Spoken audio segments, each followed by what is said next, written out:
he right away smells it like, who's smoking in there? Give you 3 guesses who just left. All right, the attendance tonight was 20,023, sold out.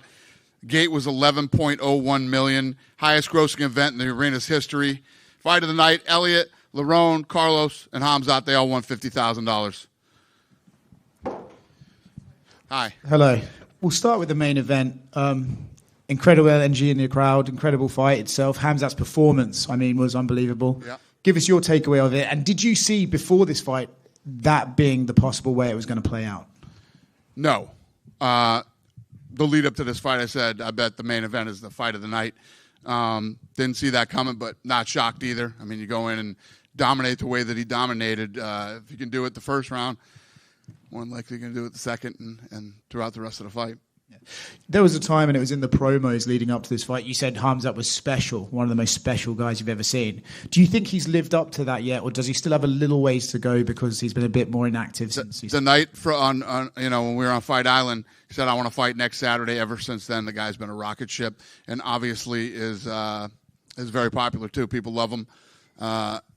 Fighting back here in the United States, and obviously Chicago loved him too.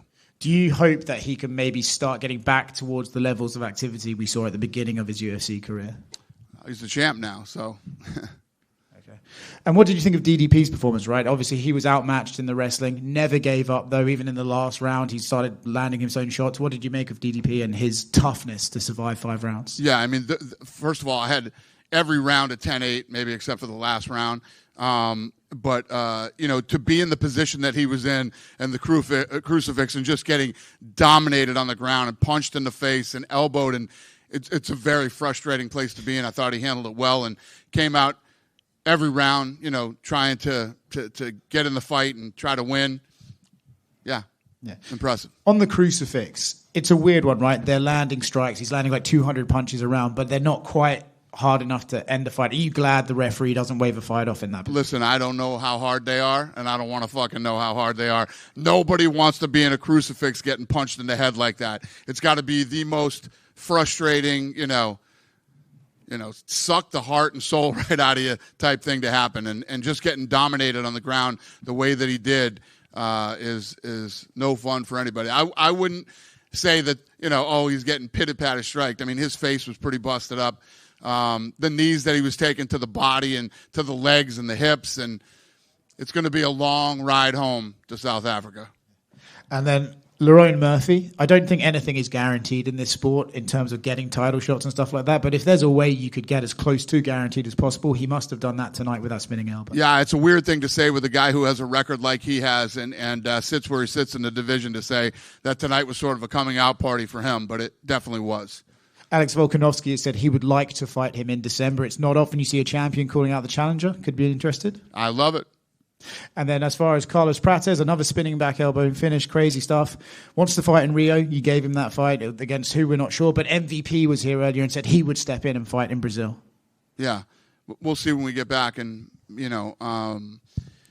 Jeff Neal came in very confident that he was going to finish him and knock him out. And for Carlos what an unbelievable performance he put on.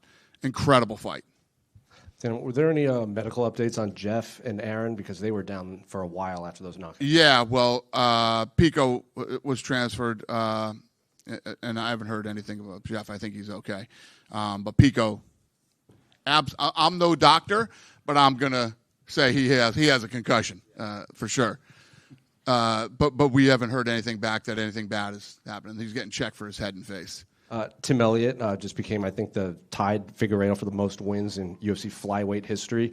His next fight, he says, is his last on his contract. Are you interested in staying in the Tim Elliott business? Absolutely. Look at what he did tonight, how he came out and performed. Yeah. And then by Songer, the guy you labeled Billy at the Jimmy at what did you make of his performance? Obviously, a lot of hype coming in. Bit of a rocky first round, but he still pulled it off. Yeah, listen, if you look at what this guy did, he takes a fight on 4 days' notice, wins, and comes back and fights another fight on 4 days' notice. Just the pressure alone of what that kid probably had to deal with is impressive. And I also love Nolan. I went up there and told him after the fight, go home, relax, spend some time with your family, enjoy yourself. You're not going anywhere. We're going to sign him to a deal.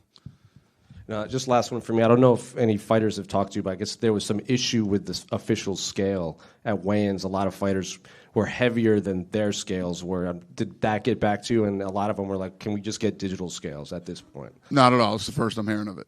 I guess MVP, they said he was overweight for middleweight. Dricus was very annoyed that the scale he was using all week was not the same as the official scale and stuff like that. Yeah, that's interesting. A lot of fights don't come to Chicago. We haven't been here in 6 years, so I don't expect things to always be perfect. Nothing's ever going to be perfect, but the event went very well. I thought the officials did a great job, and I didn't hear about the scale. But that's a pain in the ass. I agree. It's unfortunate that it happened. Dana, speaking of the scales, Brian Battle missed weight for this card. It was second straight weight miss in 2 different divisions.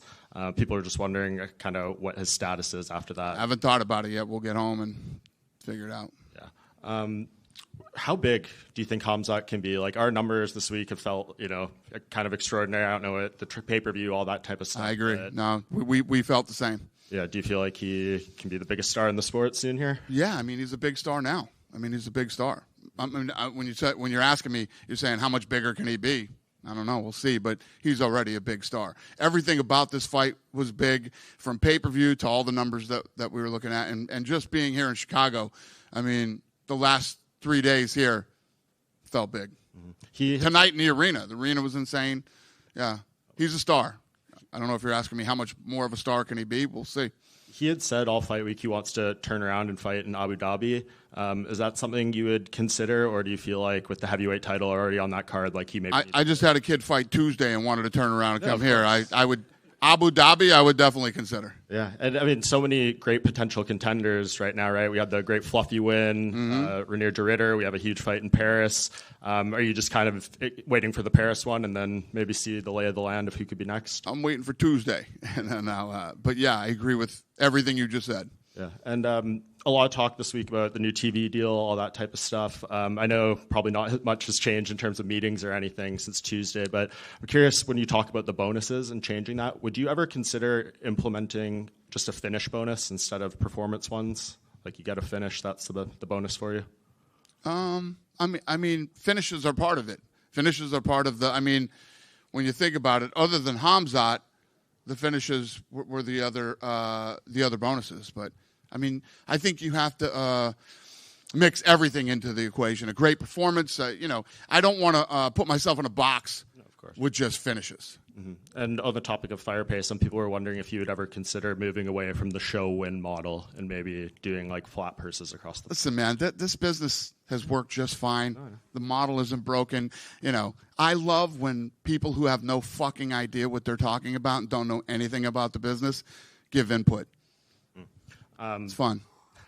There was a report that the UFC Apex is going to be expanded to have like 10 to 15,000. That was the biggest bullshit story ever written. It's fucking unbelievable.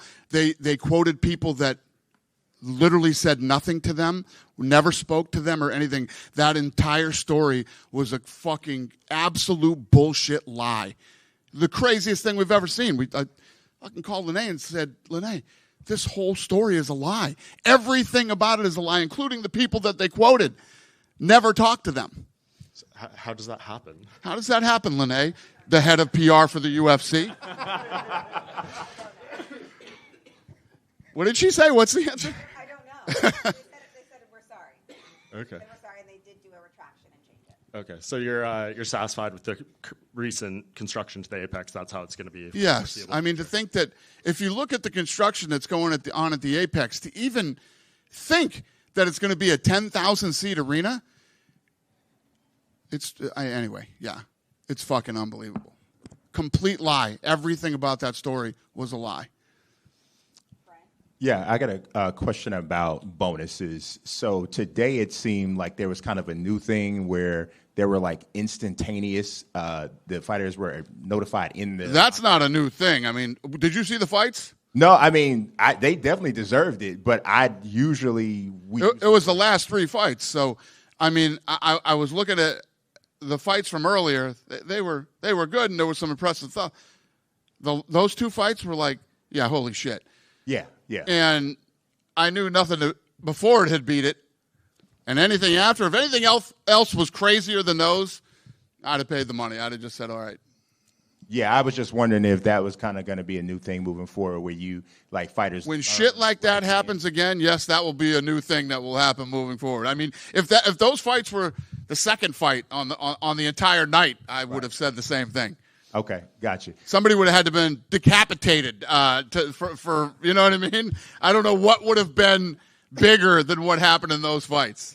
Okay, I got a question about, we were talking about some people in the main card, but one of the performances that kind of stood out to me was the Gerald Meerschaert performance. I know he's later in the career, he's, in terms of submissions up there in records for the weight class, but I'm wondering, when you saw that performance, do you see performances from veterans like that and wonder, like, okay, is there conversations that you have with vets at that point, or is it you just kind of leave it up to them as to how, if they're going to continue or what have you? So what are you saying? You're saying that Gerald should be done. He should no longer fight in the UFC. I don't want to give Gerald advice, but something looked off today. It happens. I mean, guys fight, and sometimes things are off. Sometimes you have a bad night. Yeah. Okay. I don't know. Myself, I didn't look at that fight and go, holy shit, he's got to go. Okay. Yeah. Okay, last question. Is the UFC's video game license going to stay with Electronic Arts? And if so, when can we expect EA UFC 6? I have no idea. That is. There literally couldn't be a thing furthest from my mind and thoughts right now than that. But we love EA Sports. We have great relationships there. It's been a great partnership. I don't know the answer to that question. All right. Appreciate it. Thank you. Dana, a really fun night here in Chicago. Just looking forward, I know there's been so much speculation about the White House card.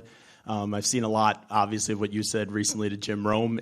Just wondered, at this point, is there anything in the next few months or several months that John could do where you could say, okay, I actually trust him to put him on that card? Let me ask you, what do you think John would do in the next couple of months that would make me trust putting him on the White House card? Well, I would not trust him, but I would like to see him fight Aspinall on that card down the road. So I already said that I don't trust him, and you're asking me what could he do for me to trust him in the next 3 months.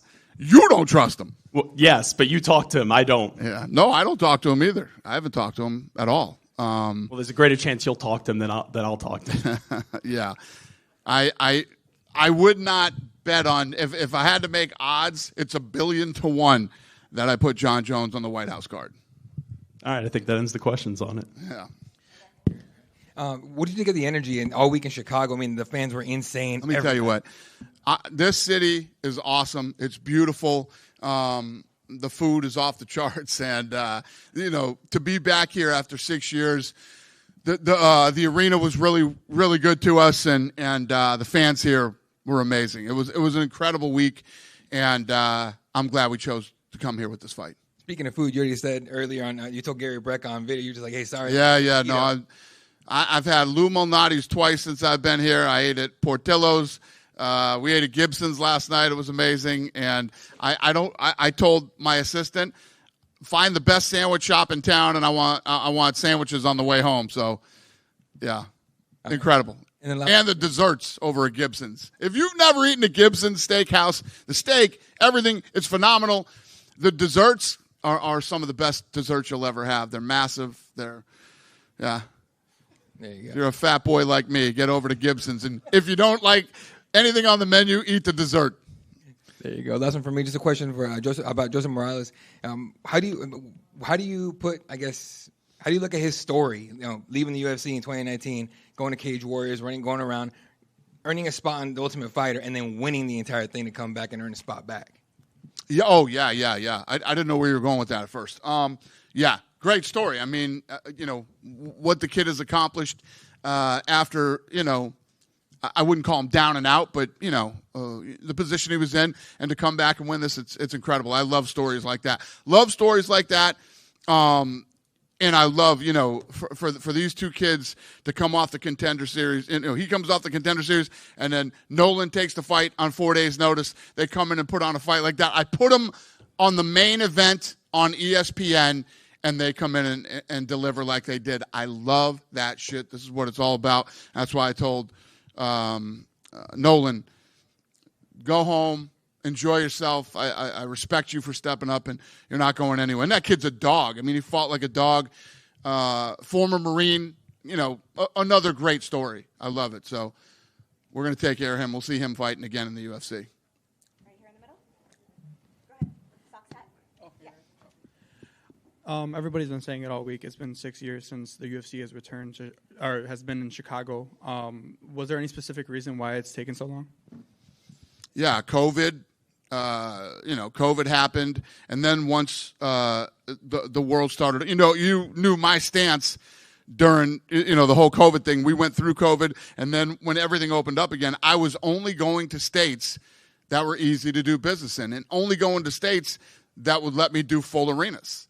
So that happened for a couple of years or whatever, and then then we hadn't been to so many places. There's so many options right now. But like I said, it's good to be back. And as you said, there's so many options, but with a night like tonight, is Chicago sort of on the top tier of that list after tonight?